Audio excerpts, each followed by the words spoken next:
devient manager, mais on est entrepreneur. Donc je pense que cette vocation d'entreprendre, je l'ai depuis toujours. Et lorsque j'ai démarré ma carrière chez Schering, je pensais déjà à un jour peut-être créer ma propre entreprise dans le domaine du pharmaceutique. Et j'ai donc décidé, à force de rencontres et de rencontres un peu opportunistes avec Jean-Michel Fodard, de créer l'entreprise Mitra en 1999.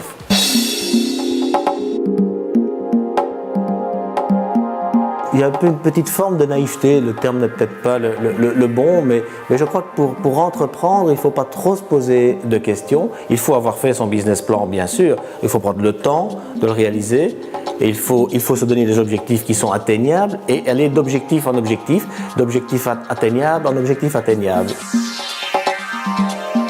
À la fois Mitra aujourd'hui est recentré sur la distribution.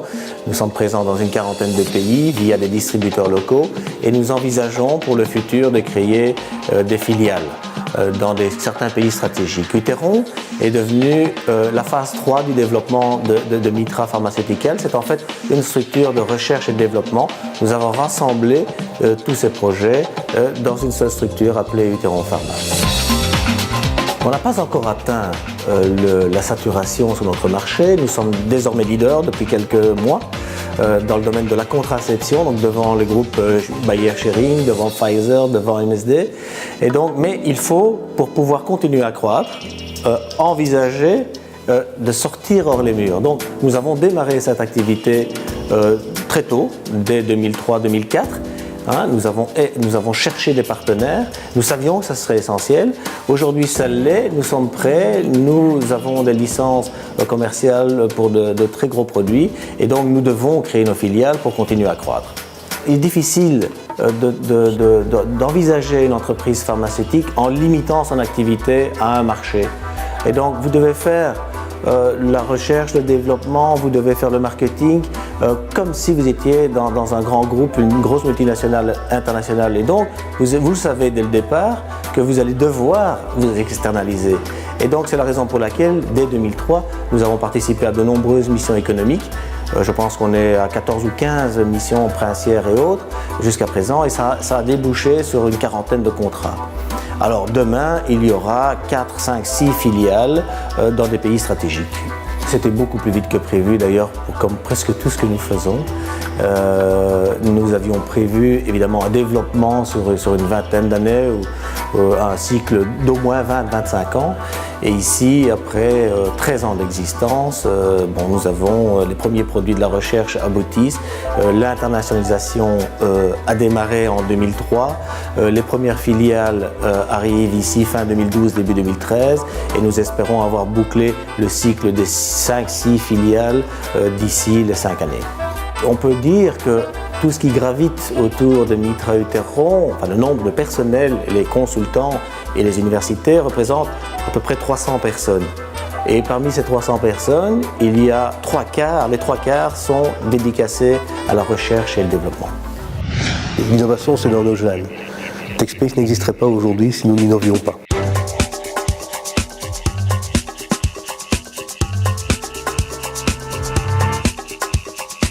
Nous sommes dans un marché international.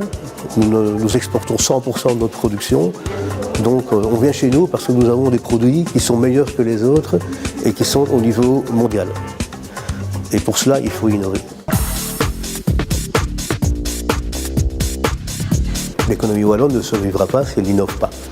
TechSpace non plus. Et à TechSpace, nous comptons fermement maintenir un emploi industriel important. Donc l'innovation nous permet de maintenir cet emploi ici à Liège. Nous faisons environ 400 000 heures dans nos ateliers tous les ans. Ces 400 000 heures sont le fruit d'innovations qui ont été perpétrées dans nos bureaux d'études dans le passé. Nous collaborons avec des entreprises, avec des PME, avec des centres de recherche, avec des universités, notamment dans le cadre du plan Marshall, mais pas seulement dans le cadre du plan Marshall. Et si vous visitez quelques entreprises de notre belle Wallonie, vous verrez de l'innovation dans les PME. Il y a des innovations remarquables qui se font dans les PME. Et tout le monde doit innover, même les PME, surtout les PME. Et je crois que les PME sont même peut-être plus capables d'innover que les grandes entreprises. Elles grandissent, elles se développent, elles créent de l'emploi, et de l'emploi industriel, j'y tiens beaucoup, de l'emploi industriel, parce que l'innovation, ce n'est pas que des ingénieurs, elles créent de l'emploi industriel, et de l'emploi à long terme, puisque si elles travaillent sur des produits qui sont innovants, ça leur garantit leur futur.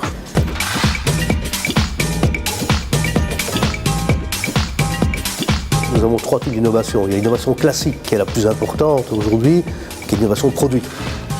Une deuxième innovation, dont on parle un peu moins souvent, c'est l'innovation de terrain. L'innovation de terrain, c'est une innovation qui se fait dans les ateliers, dans les bureaux. Ce sont des trucs, ce sont des astuces, ce sont des changements d'organisation qui permettent d'être plus flexibles et plus compétitifs.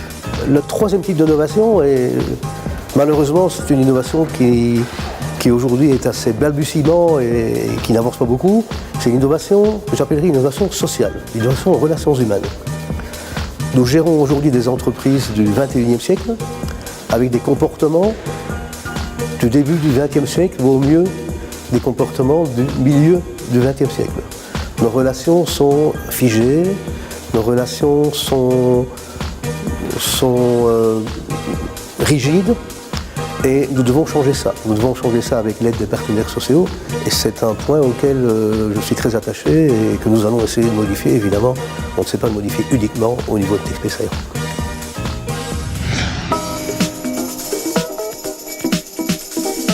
Le secteur du commerce représente un emploi important à Wallonie. 10% de l'emploi total à Wallonie est assuré par le secteur du commerce. Et si nous pouvons améliorer la compétitivité ici en Wallonie, cela représente de l'emploi supplémentaire. Et si nous pouvions récupérer ces achats faits par des Belges dans nos pays limitrophes, ça représenterait un potentiel d'augmentation des emplois en Belgique de 10 000 personnes et au niveau wallon d'à peu près 3 500 à 4 000 personnes. Donc c'est un enjeu important. À travers l'étude effectuée par Comeos, nous avons identifié certainement 2 facteurs importants. La différenciation de la TVA, qui en Belgique évidemment est moins favorable que les pays limitrophes. Ça représente 1 à 2% de différence, et surtout la fiscalité du coût de travail, qui lui représente 2 à 3% du chiffre d'affaires hors TVA. Quand on fait la différence entre le coût du travail que l'employeur paye et le salaire net que le salarié reçoit, ce sont des grandes variations allant de 5 à 20% selon le secteur ou le pays comparé.